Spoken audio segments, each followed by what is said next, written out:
तो हमने अब तक देख लिया है कि कैसे मेमोरी के अंदर चीज़ें काम करती हैं। तो यहाँ पर हम शुरू करते हैं कोड को लिखना। सबसे पहले मैंने फर्स्ट स्टेप क्या बताया था आपको कोड लिखने का? इस लाइन को ड्रॉ करना, इस वाली लाइन को ड्रॉ करना। कौन-सी लाइन को? इस लाइन को वर्टिकल लाइन को ड्रॉ करना। तो पहले उसी चीज़ को यहाँ पर हम करने वाले हैं कोड की मदद से, स्टार पैटर्न का इस्तेमाल कर। शुरू करते हैं कोड को लिखना।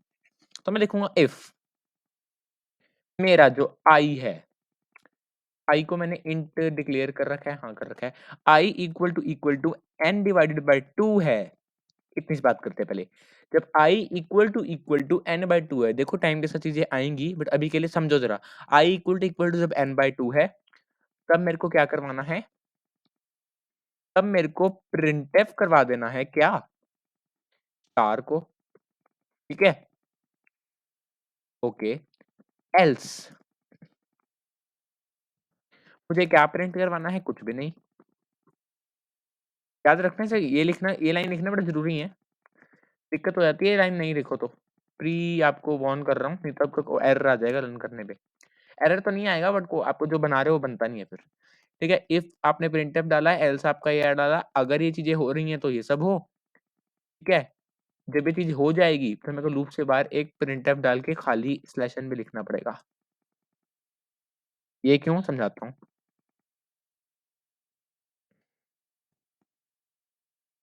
समझे? मैंने यहाँ पर स्लैश एन क्यों लिखा? ये क्यों करा वो तो समझाऊँगा बट स्लैश एन क्यों लिखा? जब ये लूप मेरी जैसे ही कंप्लीट होगी, एक मेरा स्टार प्रिंट हो गया, उसके बाद मैं चाहता हूँ कि अगली लाइन ज़रा खचमच ना मचे इस पैटर्न में, इसके बाद मैं एक लाइन के बाद गैप दूँगा हर एक लाइन के बाद ताकि पैटर्न थोड़ा क्लियर दिखे। इसलिए मैंने लूप के बाद स्लैश एन डाला है यहाँ पर, ठीक है? क्लियर हो गया? i equal to n by 2 का क्या मतलब है? समझो।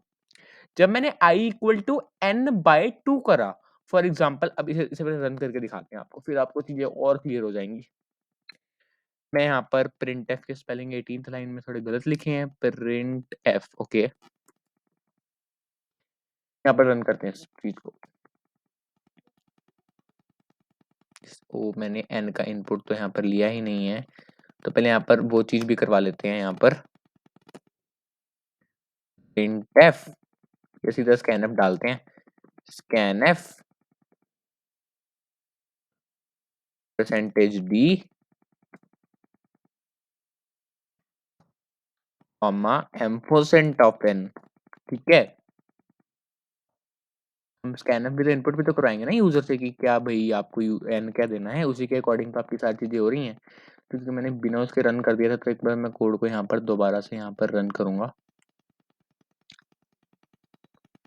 सो यहाँ पे इस कोड को रन करते हैं और देखते हैं कि क्या हमसे इनपुट माँगता है। ये क्या खुल गया? चलो कोड को रन करते हैं। तो हम डालते हैं इनपुट, मैं इनपुट डालूँगा 7। तो आप देख सकते हो ये मेरे पास कुछ लाइनें छोड़ के और यहाँ से छोड़ के ये प्रिंट हो गया। क्यों? समझो। मैंने आपको कहा कि हमें क्या करवाना था? ये वाली लाइन को प्रिंट करवाना था, बट मैंने पहले ये वाली लाइन प्रिंट करवा दी है, i equal to n by 2 करके। पहले क्योंकि ये समझना आसान है, तो मैंने ये वाली लाइन प्रिंट करवा दी पहले। अब पहले से देखते हैं कि ये वाली लाइन कैसे प्रिंट हुई है। चलते हैं कोड के अंदर वापस से। देखो, जब मैंने i equal to n by 2 करा, अब जरा लूप को ना सोचते हुए आना। जब मैं i equal to n by 2 कर रहा हूँ, मैंने यहाँ पर 7 डाला, अब C में 7 बाय 2 3.5 होता है और 3.5, 6, 7, 8, 9 सब 3 होता है। तो अगर i 3 है, तो i 3 होगा कब? i 3 कब होगा? i तब 3 होगा जब i 0 होगा। क्या i 0 i 3 के इक्वल होता है? नहीं होता। i 1 i 3 के इक्वल होता है? नहीं होता। i 2 i 3 के इक्वल होता है? नहीं होता। i3 के इक्वल होगा? हाँ, होगा। ठीक है? तो i2 i3 के इक्वल नहीं होने वाला है बट i3 के इक्वल होने वाला है। यानी कि मैंने यहाँ पर आपको मेमोरी में ये चीज़ समझा रखी थी, कहाँ पर एक्सेल के अंदर कि मेमोरी जो मेरी है ये 0 से शुरू हो रही है यहाँ पर। तो 0th रो से शुरू हो रहा है तो i इक्वल टू 3 का मतलब 1st, 2nd, 3rd, 4th रो में 3 है मेरा। तो यहाँ पर भी वही चीज़ हुई है 4th रो के अंदर आपकी i इक्वल टू 3 वाली पूरी रो में क्या प्रिंट हो गया है? स्टार पैटर्न प्रिंट हो गया है। इतनी चीज़ समझ में आई। अब अगर मैं यहाँ पर लिखूँ और पे इक्वल टू n बाय 2 अब देखना मैजिक इसका। पे इक्वल टू n बाय 2 इसका क्या मतलब है पहले समझते हैं। पहले और एंड मतलब पता है ना, और का मतलब है कि ये वाली चीज़ भी सही, अगर ये वाली चीज़ सही है तो प्रिंट करवा दो, ये वाली चीज़ सही है तो प्रिंट करवा दो। ये दोनों इंडिपेंडेंट है, अगर ये चीज़ सही है तो ये प्रिंट होगा, इसकी कंडीशन में ये चीज़ सही है तो इसी कंडीशन में प्रिंट होगा, ये दोनों सही हैं तो तब भी प्रिंट होगा। लेकिन अगर यहाँ पे एंड होता तो सिर्फ तभी प्रिंट होना था कि अगर दोनों कंडीशन सही होती हैं तो, ठीक है। अब मैं यहाँ पर लिख रहा हूँ j equal to n/2। j equal to n/2 को क्या मतलब है? अब जब I इक्वल टू मैंने यहाँ पर 0 डाला, तो I का जो भी था वो यहाँ पर आया, J के से कोई लेना-देना नहीं था। बट जब I इक्वल टू 0 पर J इक्वल टू 0 हुआ, कुछ भी नहीं हुआ। I equal to 0 plus plus जब I इक्वल टू 0 पर मैंने J इक्वल टू 1 करा तब भी कुछ नहीं हुआ। I इक्वल टू 0 पर J इक्वल 2 किया तब भी कुछ नहीं हुआ। जब I इक्वल टू 0 पर J इक्वल टू 3 यानी कि I इक्वल टू 0 पर J इक्वल टू 3, 0 1 2 3, यहाँ पर मेरा j इक्वल टू क्या हो गया? 3 हो गया।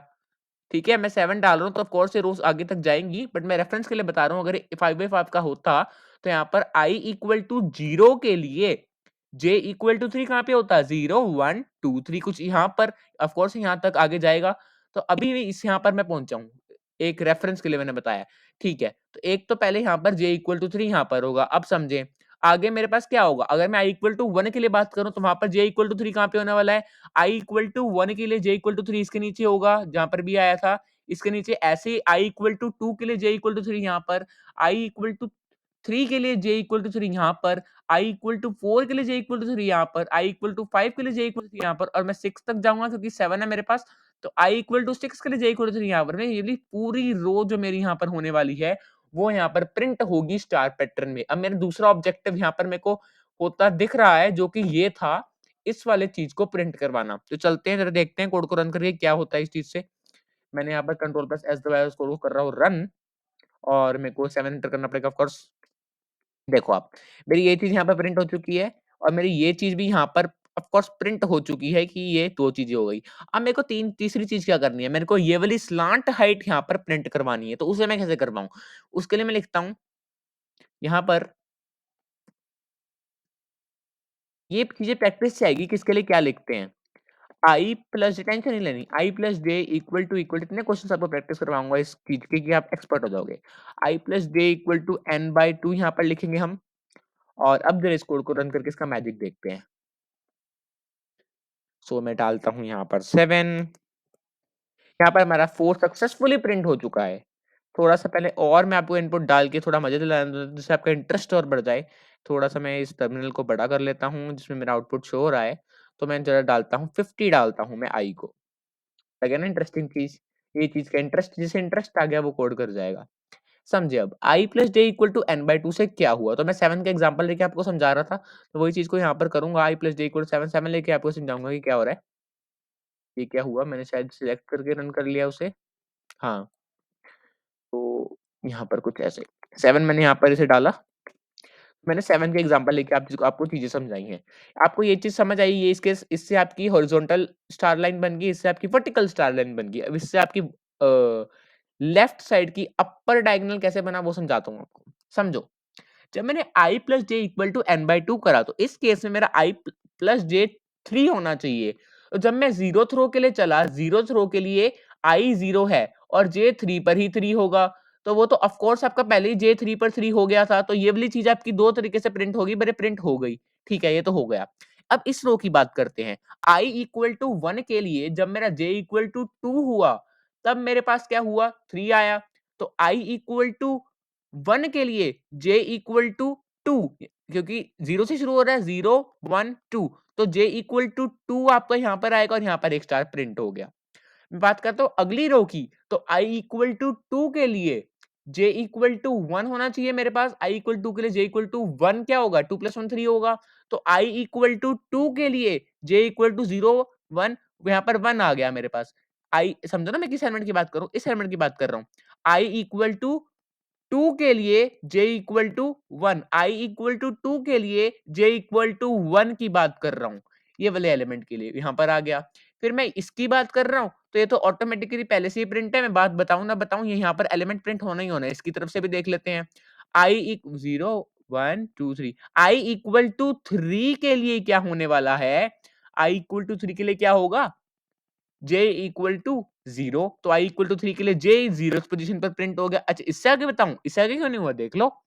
I इक्वल टू 4 के लिए j इक्वल टू 4 होना है, तो देख लो 0 1 2 3 4, तो यहाँ पे फोर्थ पोजीशन पर ही आपके पास, एक minute, I equal to 0, sorry, I equal to 4 पर j इक्वल टू 0 है ना।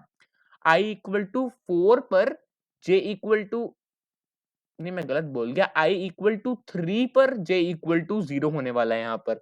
उसके आगे कंडीशन सेटिस्फाई हो ही नहीं पाएगी, क्योंकि जब मैं 0 first second third fourth row में मैं जैसे ही जाऊंगा, तब मैं I तो मेरा 4 होना ही होना है इस रो के अंदर।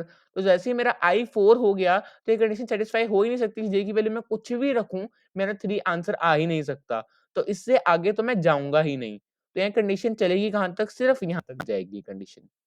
तो ऐसे करके पहले हमने इस हॉरिजॉन्टल रो को प्रिंट करवाया, फिर हमने वर्टिकल रो को प्रिंट करवाया, फिर हमने इस डायगोनली वाली रो को यहाँ पर ऐसे प्रिंट करवाया, और हमने 4 को प्रिंट करवा दिया। तो ये था आज का क्वेश्चन, जिसमें हमने सीखा कि प्रिंट पैटर्न को इस्तेमाल करके कैसे हम 4 को प्रिंट करवा सकते हैं, और आगे और हम पैटर्न के क्वेश्चंस लेके इस कॉन्सेप्ट को और क्लियर करते हुए चलेंगे और चीज में एक्सपर्ट बनेंगे। तो कोई भी डाउट हो आप कमेंट्स में लिख सकते हैं, कोई भी प्रॉब्लम हो तो आप पूछ सकते हैं, सोर्स कोड वीडियो में आपको मिल जाएगा, कोई डाउट हो तो आप मेल डालकर कमेंट कर सकते हैं। सो बाय बाय।